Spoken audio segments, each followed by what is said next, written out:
देश की राजनीति के केंद्र में हमेशा किसान रहते हैं, लेकिन कृषि कुछ कमतर ही आंकी जाती है। कोरोना में जब सारी व्यवस्थाएं और अर्थव्यवस्था धड़ाम होती हुई नज़र आ रही थी, उस समय कृषि एक ऐसा क्षेत्र था जहां पर जीडीपी को संबल देने का काम किया जा रहा था। विडंबना ये है कि आज जब भी कृषि की बात की जाती है तो हमें किसानों की मुश्किलों पर बात करनी पड़ती है। आज इस बातचीत के दौरान हम किसानों पर ही बात करने वाले हैं। देश में होने वाले लोकसभा चुनाव के लिए चंद महीनों का वक्त रह गया और इस बीच हिमाचल बीजेपी में नियुक्तियों का दौर जारी है और हाल ही में भारतीय जनता पार्टी ने अपने प्रदेश अध्यक्ष किसान मोर्चा के नियुक्त किए हैं। संजीव देष्टा उनका नाम है और हमारे साथ बात करने के लिए देष्टा मौजूद हैं। देष्टा जी, सबसे पहले आपको बहुत बहुत शुभकामनाएं और आपका स्वागत है एबीपी लाइव पर। बहुत बहुत धन्यवाद अंकुश जी। संजीव जी, बड़ी जिम्मेदारी आपको दी गई है। अब किस तरह इस जिम्मेदारी को आप देख रहे हैं और किस विजन को लेकर, किसानों की मदद को लेकर, बागवानों के मुद्दों को लेकर कैसे भाजपा आगे बढ़ने वाली है? सबसे पहले तो मैं अपने नेतृत्व का धन्यवाद करना चाहता हूं कि जिन्होंने मुझे ये जिम्मेदारी दी है, मुझ पर विश्वास जताया है। और किसानों और बागवानों के बीच मैं पहले से भी काम करता आया हूं और अब भी मुझे इस जिम्मेदारी को सौंपा है और मैं उनकी आशाओं पर खरा उतरूंगा, ऐसा मैं विश्वास दिलाता हूं। अब क्या विजन रहने वाला है भाजपा का? किस तरह से आगे बढ़ेंगे किसानों के मुद्दों को लेकर? क्योंकि चुनाव की गारंटी की बात करें या फिर किसान बागवानों की परेशानी को लेकर किस तरह भाजपा आगे बढ़ने वाली है? देखिए, जहाँ तक विज़न की बात आती है और योजनाओं की बात आती है, भारतीय जनता पार्टी, किसान मोर्चा और भारतीय जनता पार्टी हमेशा किसानों की पक्षधर रही है। चाहे हिमाचल प्रदेश में प्रेम कुमार धूमल जी मुख्यमंत्री रहे, चाहे शांता कुमार जी मुख्यमंत्री रहे, चाहे जयराम ठाकुर जी मुख्यमंत्री रहे, तीनों के कार्यकाल में हिमाचल प्रदेश में प्रगति हुई है। शांता कुमार जी को पानी के मुख्यमंत्री के रूप में हिमाचल प्रदेश में जाना जाता है, प्रेम कुमार धूमल जी को सड़कों के मुख्यमंत्री के रूप में जाना जाता है और सेब के मुख्यमंत्री के रूप में जयराम ठाकुर जी को जाना जाता है। इसका उदाहरण आप लोग देखेंगे कि ढली सब्जी मंडी के अंदर एक साथ 17 योजनाओं की घोषणा करना, उन घोषणाओं को नई सब्जी मंडियों के रूप में, चाहे पुरानी सब्जी मंडियों का विस्तारीकरण हो, ये इन सारी विषय को लेकर आज सारे हिमाचल प्रदेश में सब्जी मंडियां बनी है। इसके साथ साथ हिमाचल प्रदेश में जो आज भी कमी है और उस कमी को आगे बढ़ाना चाहिए, उस विज़न के साथ हम आगे बढ़ेंगे कि हिमाचल प्रदेश में जिस तरह से प्रोसेसिंग यूनिट होने चाहिए और कोल्ड स्टोरेज की व्यवस्था होनी चाहिए। अभी हमारी सरकार ने पिछले 5 वर्ष प्रयास किए थे। ऊंचा प्रालय के अंदर हमारा कोल्ड स्टोर बन रहा है, हमारा प्रोसेसिंग यूनिट लग रहा है और रोहड़ू के अंदर भी हमारा 1300 मीट्रिक टन का अभी बनकर तैयार हुआ है। और ये भारतीय जनता पार्टी के किसानों और बागवानों को सौगात है। हिमाचल प्रदेश में पूर्व में बागवानी मंत्री रहे माननीय नरेंद्र बागटा जी, जो किसानों और बागवानों के लिए हमेशा लड़ते आए हैं और उनका भी सेब बहुल इलाके के लिए एक बहुत बड़ा योगदान रहा है और आज भी किसान बागवान उनको याद करते हैं। और आगे भी जिस तरह से आपने कहा कि भारतीय जनता पार्टी और किसान मोर्चा का क्या विज़न है, जिस तरह से आज तक हमारे नेतृत्व ने किसानों के पक्ष में हमेशा निर्णय लिए हैं, किसानों के पक्ष में हमेशा खड़े रहे हैं, हम उस काम को आगे बढ़ाएंगे। निश्चित रूप से किसानों और बागवानों को इसका लाभ होगा। 2013 में जब चुनाव होने थे, माननीय नरेंद्र मोदी जी ने चुनाव से पहले कहा था कि हम किसानों के लिए काम करेंगे और किसानों की आय को 2022 तक दुगना किया जाएगा और आज निश्चित रूप से कहीं ना कहीं वो धरातल पर सामने दिखता हुआ नज़र आ रहा है। आप कह रहे हैं कि जयराम ठाकुर सेब वाले मुख्यमंत्री, लेकिन जो चुनाव हुए विधानसभा चुनाव, वहाँ भाजपा का प्रदर्शन कुछ खास नहीं रहा चुनाव में। अगर हम पर्टिकुलरली ज़िला शिमला की बात कर ले तो सिर्फ एक सीट ज़िला शिमला में भाजपा के खाते में आई है। तो फिर सेब बहुल इलाके में भाजपा की बुरी हार, तो फिर कैसे सेब वाले मुख्यमंत्री माने उन्हें? देखिए, जहाँ तक मैंने कहा कि सेब वाले मुख्यमंत्री, मैंने योजनाओं को लेकर कहा कि सेब बहुल क्षेत्र के लिए उन्होंने काम किया है। आज उदाहरण मैंने दिया कि जितनी भी सब्जी मंडियाँ, 17 सब्जी मंडियाँ, जो 17 योजनाएं जयराम जी ने उनका जो घोषणा की, उनका शिलान्यास किया। आज वो मंडियां बनकर तैयार हुई है। लगभग जो जैसे आपने कहा कि चुनाव में प्रदर्शन अच्छा नहीं रहा, चुनाव जिस तरह से हिमाचल का ट्रेंड रहा है, अब जिस तरह से हिमाचल प्रदेश में सरकार बनने से पहले, जब कांग्रेस की सरकार बनी थी, उससे पहले जो चुनाव हुए थे, चुनाव के समय में जिस तरह से झूठे प्रलोभन देकर कांग्रेस ने झूठ बोलकर हम 0.9% से रह गए,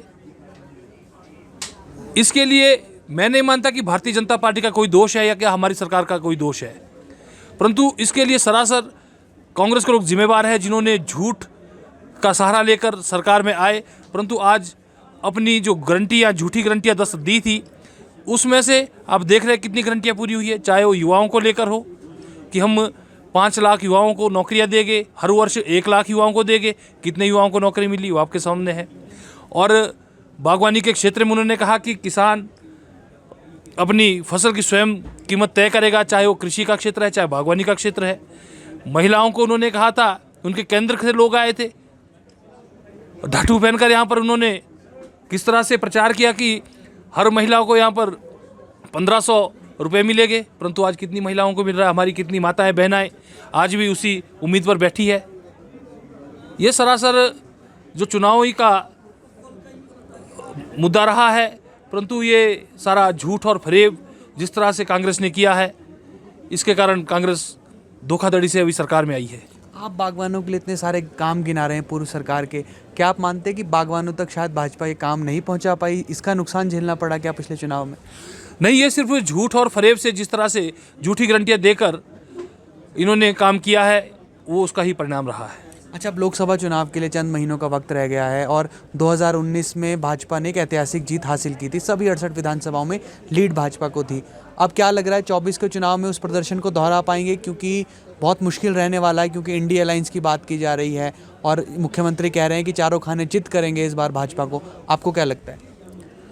देखिए, ये जो मर्जी अलायंस करे,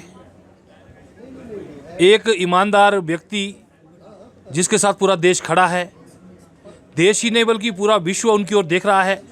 आज इस देश के जो लोग बाहर भी दूसरे देशों में रह रहे हैं, जब देश के प्रधानमंत्री बाहर जाते हैं किस तरह से भीड़ उमड़ती है, और जिस तरह से हिंदुस्तान के लोगों का विज़न है, जिस तरह से हिंदुस्तान के लोग समझते हैं, और मुझे नहीं लगता कि कांग्रेस कहीं टिक पाएगी या उनके जो सहयोगी दल जो आज जिनको इकट्ठा कर रहे हैं वो कहीं नरेंद्र मोदी जी के आगे टिक पाएगी या भारतीय जनता पार्टी के आगे टिक पाएगी। जगत सिंह नेगी जो बागवानी मंत्री हैं हिमाचल प्रदेश सरकार में, वो तो कह रहे हैं कि बागवान बहुत खुश हैं, जो प्रति किलो के हिसाब से सेब बेचने का फैसला लिया गया, इससे बागवानों को बहुत फ़ायदा हुआ है और ये ऐतिहासिक निर्णय है, भाजपा में दम नहीं था और कांग्रेस ने निर्णय करके दिखाया। देखिए, बागवान खुश है, इस बात को हम भी मानते हैं। खुश क्यों है? क्योंकि इस वर्ष जिस तरह से सेब कम होने के कारण भी बागवानों को कीमत अच्छी मिली, उसका क्रेडिट कांग्रेस ले रही है, वो उनको शर्म आनी चाहिए, क्योंकि इसमें उनका कोई योगदान नहीं है। डिमांड और सप्लाई पे निर्भर करती है मंडियां, और इस बार डिमांड ज़्यादा थी, सप्लाई कम थी। निश्चित रूप से सेब का अच्छा मूल्य मिला, उसमें किसानों की मेहनत थी, किसानों ने काम किया था। जगत सिंह नेगी जी अगर इसका श्रेय ले रहे हो गलत है, परंतु जिस तरह से उन्होंने कहा था कि किसान अपने उत्पाद की स्वयं कीमत तय करेगा, क्या ऐसा हुआ है? मैं उनसे इस बात को पूछना चाहता हूँ। अच्छा, एक उन्होंने ये भी आरोप लगाया कि आपके एक नेता थे जिन्होंने पिकअप नाले के किनारे पर खड़ी की और नाले में सारा सेब फेंक दिया। उसके बाद सरकार ने, पोल्यूशन बोर्ड ने उन पर जो है जुर्माना भी लगाया, और ये आरोप सरकार की तरफ से लगाया गया कि भाजपा जानबूझकर सरकार को बदनाम करने की कोशिश कर रही है। तो फिर आप सरकार की ऐसी बदनामी में क्यों लगे हुए हैं भाजपा के लोग? देखो, कृषि और बागवानी में यदि राजनीति करेंगे, उनको निश्चित रूप से इसका परिणाम भी भुगतना पड़ेगा। पिकअप से सेब किस व्यक्ति ने वहाँ पर उल्टाया, वो कोई भारतीय जनता पार्टी के नेता नहीं, एक आम किसान परिवार का व्यक्ति था। मजबूरन उनको अपना सेब नाले में फेंकना पड़ा, क्योंकि उस टाइम सरकार फेल थी, अपनी नाकामियों को छुपा रहे हैं, और उन्होंने MIS के कांटे नहीं लगाए थे, जिसके कारण वो HPMC और हिमफेड में जो सेब जाता है नहीं जा पाया, उनको नाले में फेंकना पड़ा। और उस पर जुर्माना करना कितना उचित है, और ये बहुत शर्मनाक बात है। किस तरह से किसानों और बागवानों पे जुर्माना करके ये सरकार कैसे ही तैसी किसान की हो सकती है? जो सरकार किसानों पर जुर्माना कर सकती है, क्या वो सरकार कभी किसानों और बागवानों को भला कर सकती है? ऐसे में जो राजनीति करना सरासर गलत है। अच्छा, राजनीति पर जब बात कर रहे हैं तो बागवानी मंत्री ने ये कहा कि भाजपा में आजकल लीडरशिप क्राइसिस है और अंदरूनी लड़ाई छिड़ी हुई है, अलग अलग गुट हैं, अपने वर्चस्व की लड़ाई लड़ रहे हैं। आपको लगता है ऐसे कि अंदर लड़ाई है आप लोगों के बीच में कुछ? देखिए, भारतीय जनता पार्टी में ना कभी लड़ाई रही है, ना कभी लड़ाई रहेगी। यहाँ पर एक संगठन सिस्टम चलता है, कैडर बेस्ड मास ऑर्गेनाइजेशन है। कांग्रेस की तरह नहीं है, ये इसका आदमी है, ये उसका आदमी है, ये फलाने गुट का है, ये उस गुट का है। ये भारतीय जनता पार्टी में कभी नहीं होता।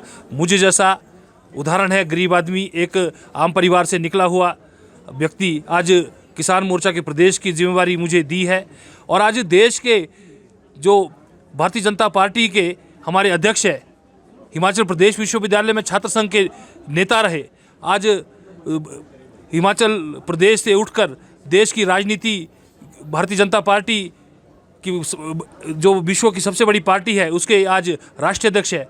वहाँ से आप आंकलन कर सकते हैं कि कांग्रेस में क्या है और भारतीय जनता पार्टी में। कांग्रेस तो मात्र सिर्फ एक परिवार की पार्टी है। इसमें मैं ज़्यादा नहीं कहूँगा तो अच्युत रहेगा। जय सर, आपने समय दिया, आपका बहुत बहुत धन्यवाद। धन्यवाद अंकुश जी।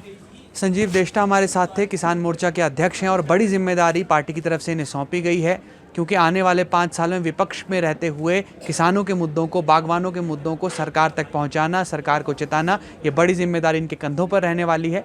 और इससे बड़ी जिम्मेदारी लोकसभा चुनाव की भी है क्योंकि लोकसभा चुनाव के लिए भी चंद महीनों का वक्त रह गया है। भाजपा जिन 4 सीटों पर जीत का दावा कर रही है उसमें किसानों और बागवानों की भी अहम भूमिका रहने वाली है। फिलहाल के लिए इतना ही। आप जुड़े रहिए ABP लाइव के साथ।